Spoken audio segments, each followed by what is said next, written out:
This is Pulse of Africa, the face and voice of Africa. The story of resurgent and burgeoning Africa is here, only on the Pulse of Africa channel.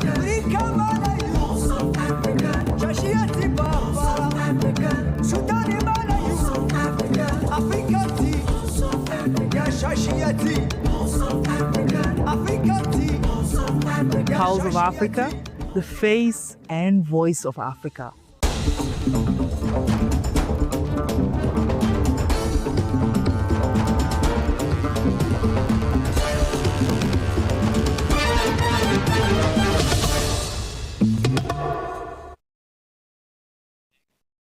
Hello, I'm Samia Mohammed, your host for this hour's news. Stay tuned. Let's start with Algeria. The International Atomic Energy Agency in Algeria have agreed to strengthen their partnership in the peaceful uses of nuclear science and technology, focusing on energy security and water resource management. The agreement, signed virtually by IAEA Director General Rafael Marino Grossi in Algeria's Minister of State, Minister of Foreign Affairs, National Community Abroad and African Affairs, Ahmed Attaf. Both sides expressed the agreement reinforces the growing partnership between the two sides and marks an important step in supporting the country's national development goals. This partnership reflects our shared commitment to harnessing nuclear innovation for sustainable development and to build a future where science serves people and progress, said Mr. Grossi.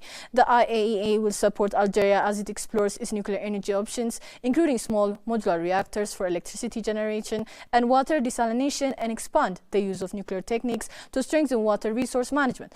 For his part, Ahmed Attaf said the agreement opens up new areas of cooperation within the sector.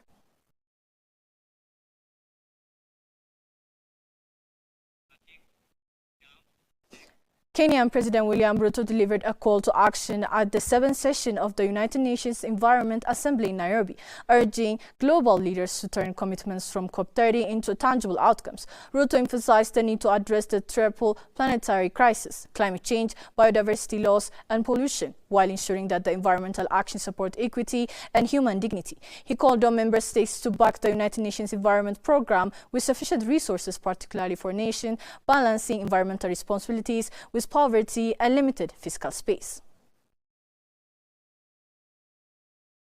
We convene, ladies and gentlemen, only days after the conclusion of COP30 in Belém, Brazil. It was a demanding negotiation and expectations were not fully met, but a tense global climate. Parties managed to keep multilateralism alive and send an unmistakable signal that the green transition is irreversible. Our task here in Nairobi is to translate these signals into concrete, actionable outcomes that address the triple planetary crisis of climate change, biodiversity loss, and pollution. For Africa, climate change is not an abstract debate. It is a daily experience.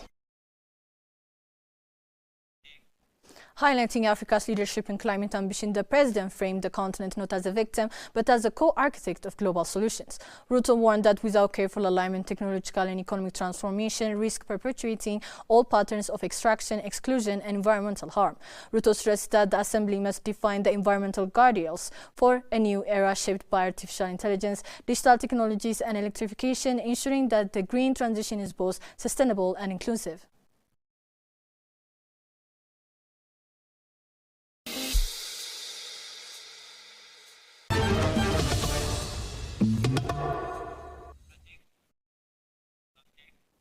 Eswatini's energy regulator, ESERA, on Monday launched the 20-megawatt Samela solar project, the first development under the country's 75-megawatt solar power program.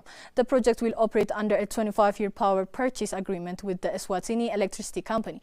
Construction is planned for January or February 2026, with commissioning expected in July or August 2027. The investment totals more than $23.5 million. Standard Bank structured the debt financing. 30% of the equity is earmarked earmarked for local investors and 30% of the debt will be raised locally. The plan is expected to generate 47,788 megawatts in its first year, equivalent to offsetting 4.8% of Eswatini's electricity imports.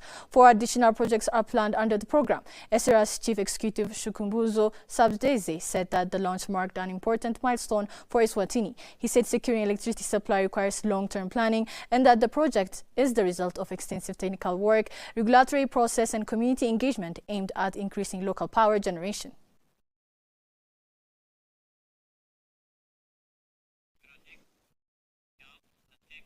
Chadian authorities are finalizing a new digital law that incorporates international standards on cybersecurity, data protection, and internet governance. The framework is intended to bring the country's digital regulation in line with global best practices. The initiative was announced by Bokar Michel, Minister of Telecommunication, Digital Economy, and Administration Digitalization during the 3rd edition of the Chadian School of Internet Governance. The future belongs to those who identify opportunities before they become obvious. In the digital age, a country that does not control its data does not control its destiny, he said. The new law is designed to update the country's legislation at a time when digital transformation has become a core policy priority. The government aims to position digital technologies as a driver of economic, social, and human development.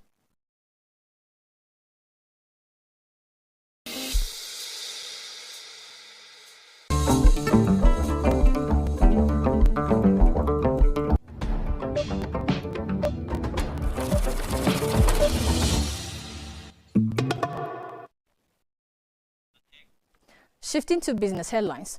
The World Bank Group has established its first resident representation in Equatorial Guinea's capital, Malabo, nearly 55 years after the country joined the institution, the organization said in a statement.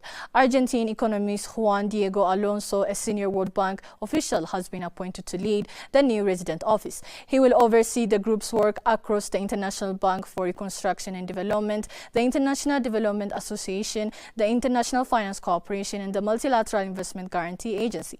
His mandate includes strengthening cooperation with the government, the private sector, and civil society organizations, as well as coordinating with international partners.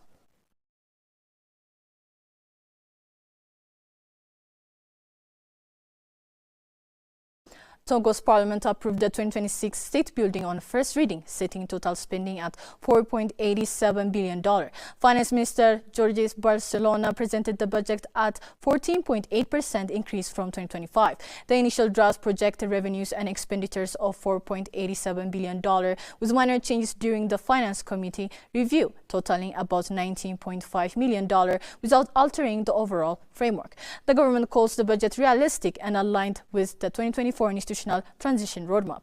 Nearly half of spending targets social programs focusing on education, health, water and energy access, and social protection to bolster domestic demand amid slower global growth and high financial cost. While authorities aim to boost domestic revenue and gradually reduce on non-concessional loans, opposition lawmakers express concerns over long-term sustainability and continued reliance on external financing.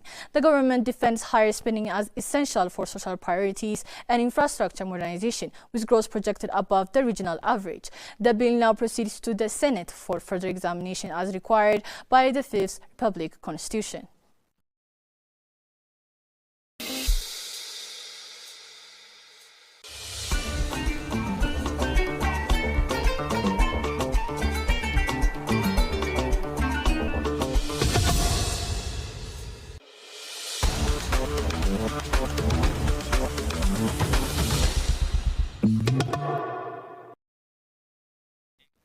Moving on to sports news.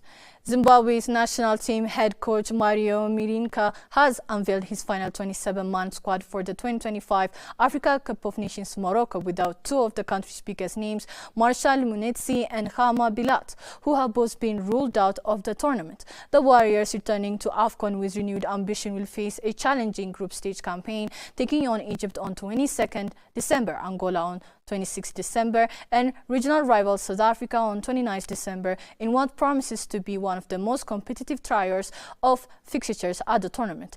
Mirinika's squad combines trusted veterans with emerging talents, reflecting a rebuild centered on energy, discipline and tactical balance. Zimbabwe enters AFCON 2025 with a point to prove. Facing Egypt, Angola and South Africa will test the Warriors' resilience, but Mirinika's squad reflects a team built on unity and strategic clarity. The Warriors faithful will hope that despite the absence of stars like Monetsi and Bilat, the selected group can rise to the occasion and make a statement on the continental stage.